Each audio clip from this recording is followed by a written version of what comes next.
Hey guys, what's up? We are back with another video today, and today we are doing a Syracuse prediction video, so make sure you hit that subscribe button down below. We're only 22 subscribers away, so hit that big red subscribe button down below. Like this video if you enjoy it, comment all your thoughts and opinions down below, and even if you dislike the video, dislike it, but let me know your thoughts and opinions in the comments section.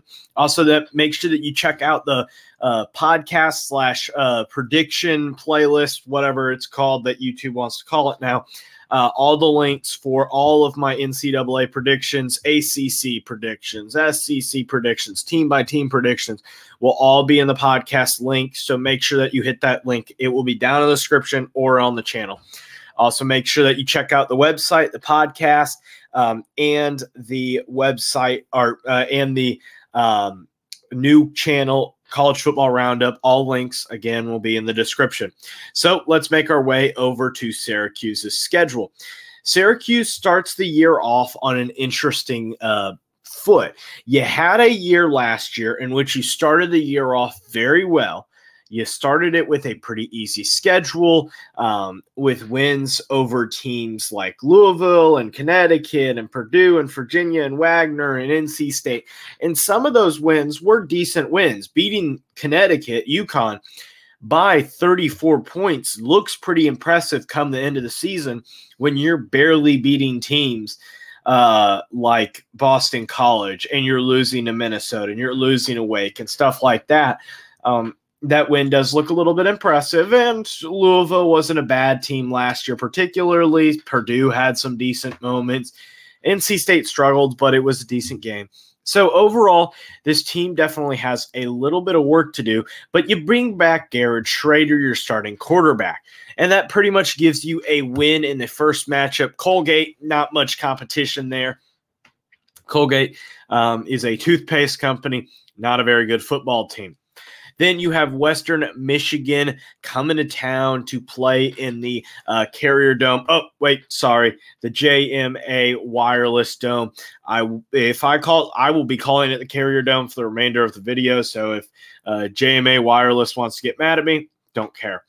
But you should get a win here. Western Michigan, they're a solid team in the MAC, but they have a lot of struggles and a lot of issues that they need to kind of deal with in order to really be able to ramp up any sort of shot. If they really wanted to beat Syracuse, they would have a lot of work to do.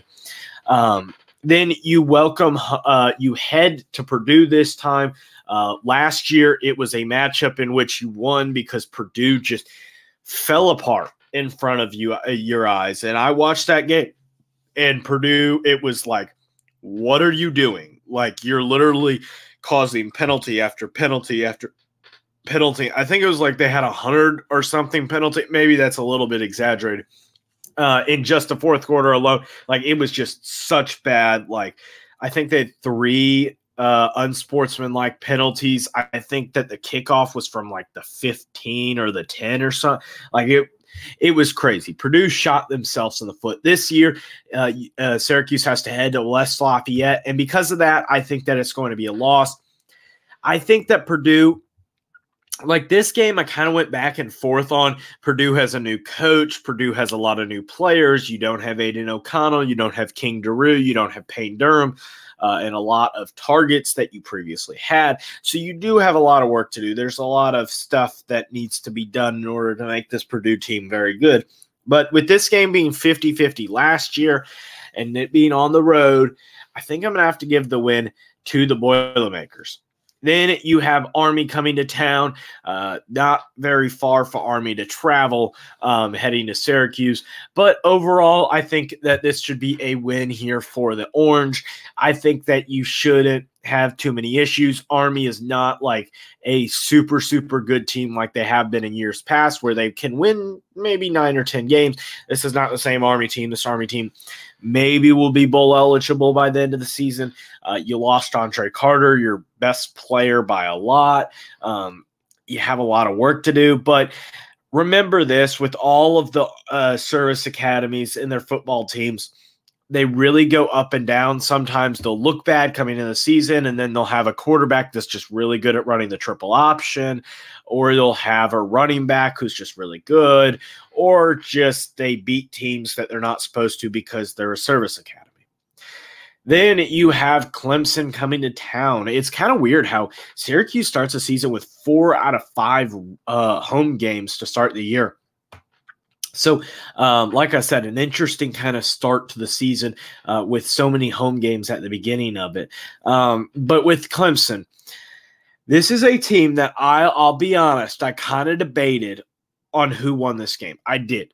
And it's not because Syracuse is the better team. By no means am I saying that. And Syracuse fans, I'm sorry, but you should know that you're not a better team than Clemson. And I get that you played them tough last year and you almost beat them in Death Valley. But here's the problem. You had Sean Tucker then. You had a, healthy team and stuff like that. I don't know whether this team is going to be healthy. I don't know whether you're going to have the same momentum. If you're 4-0 and you're playing Clemson, maybe. But I got to have a loss there. It's going to be a tough environment for Syracuse, and not like in the stadium. It's a home game. But I think it's going to be a tough way to play. And I think if this was like a Friday night game, I think it makes it a little bit more interesting. But with it being Saturday, it's a tough time to play Clemson after you just played Army and how physical. And it's kind of what happened last year. You played Clemson. You lost a heartbreaker down in Death Valley, like I said previously. Then you played a physical Notre Dame team. And that was basically the end of the season. Like, Notre Dame just absolutely demolished Syracuse and broke them in half. They literally broke Garrett Schrader to a degree. And there was no backup quarterback to speak of. And by no means do I think that Carlos Del Rio Wilson is anywhere near a starting quarterback in the NCAA. He played well for about a half a drive and then just tanked. He was awful. So I'm sorry, but I'm going to have a loss there. Then you have to head to Chapel Hill to play the high-flying Tar Heels. Here's the problem.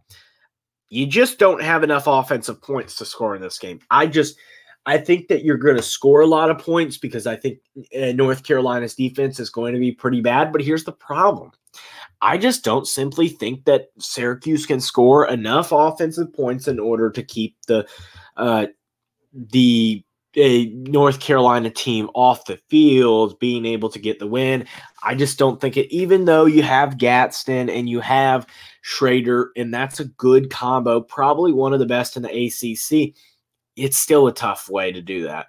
Then you have to head down to the Doak to play the Seminoles, and here's the thing.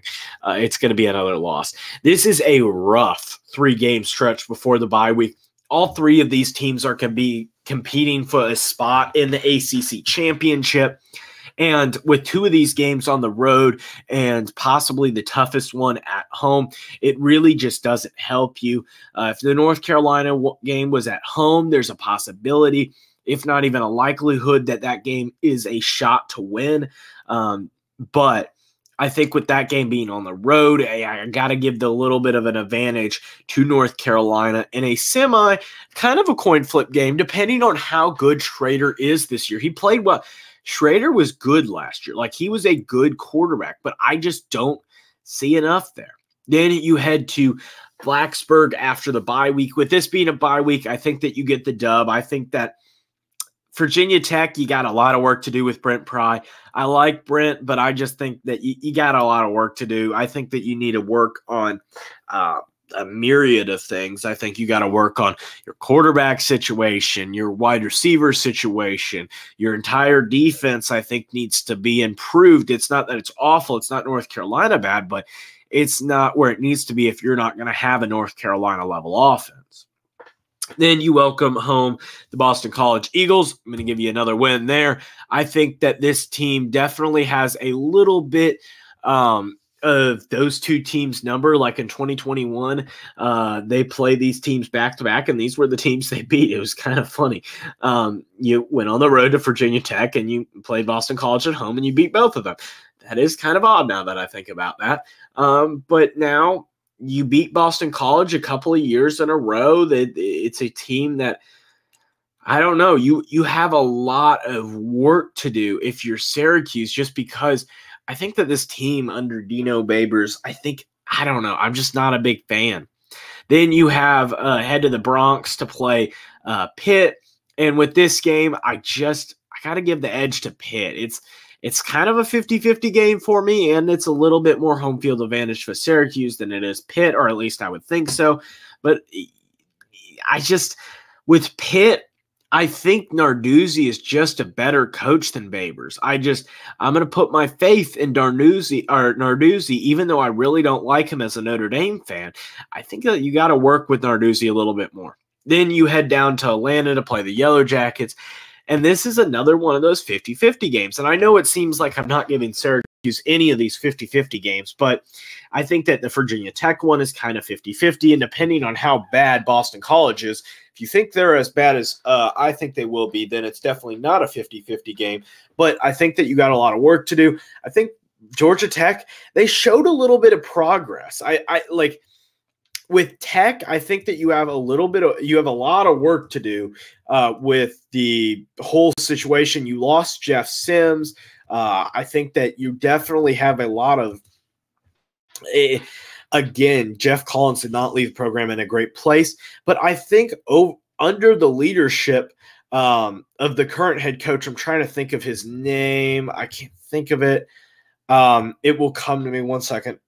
Brent Key, that's who it is. Brent Key. I think that it's going to be a tough environment. I think it's going to be a loss.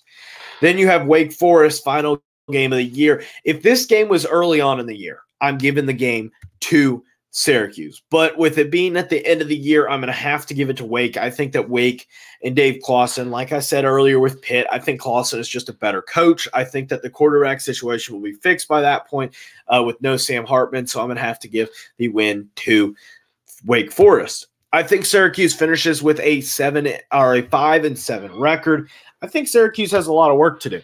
I think that Syracuse under Dino Babers, this could be a year that Dino has one more year left or something like that, where he is put on the hot seat once again, and he has to live up to that, because Dino has had a hard time really getting over that hump since that 10-win season with what's his name at quarterback, Dungy, Eric Dungy, I think it was. You guys can correct me if I'm wrong, but I believe 2018's quarterback when you guys went 10-3 was Dungy. Yeah, it was Eric Dungy. Yeah, I was right. Okay.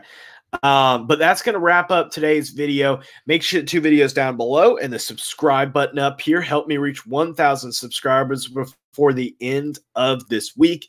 Let's do this. As always, have a great day.